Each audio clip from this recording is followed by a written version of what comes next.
లోక్సభ ఎన్నికల ముంగిట BJP big plan వేసింది.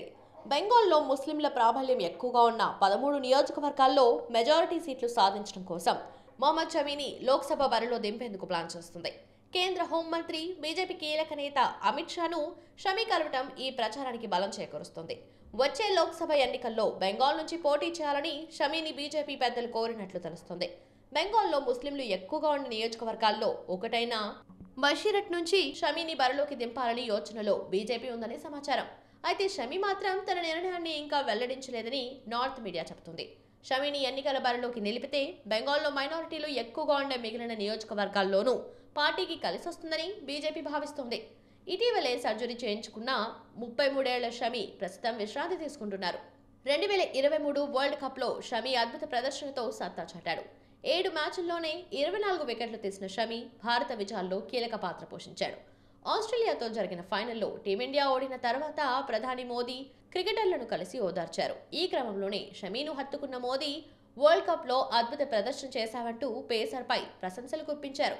షమీ ఇటీవల రాష్ట్రపతి చేతుల మీదుగా అర్జున అవార్డును సైతం అందుకున్నారు.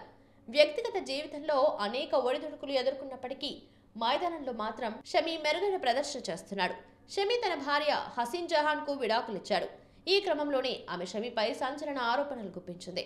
షమీకి అమ్మాయిలతో తిరిగే అలవాటుందని, దుబాయ్లో పాకిస్తాన్ అమ్మాయిలతో షమీ గడిపాడంటూ గతంలో ఆమె బాంబు పేల్చింది. షమీ కుటుంబ సభ్యులు తనను వేధించారని ఆరోపించింది. షమీపై కేసు నమోదు చేయడంతో పాటు బెంగాల్ సీఎం మమతా బెనర్జీని సైతం కలిసి తనకు అండగా ఉండాలని కోరింది. హసీన్ జహాన్ తనపై ఎంత బురద చల్లినా షమీ మాత్రం తన ఆటతోనే బదులిచ్చాడు గానీ ఎక్కడా నోరు జారలేదు. ఇక బీజేపీ విషయానికొస్తే 2024 లోక్సభ ఎన్నికల్లో 370 సీట్లు సాధించాలని లక్ష్యంగా పెట్టుకుంది. బెంగాల్లో 42 లోక్సభ సీట్లుండగా గత లోక్సభ ఎన్నికల్లో తృణమూల్ కాంగ్రెస్ 22 సీట్లు గెలుచుకోగా బీజేపీ 18 సీట్లలో జయకేతనం ఎగరవేసింది.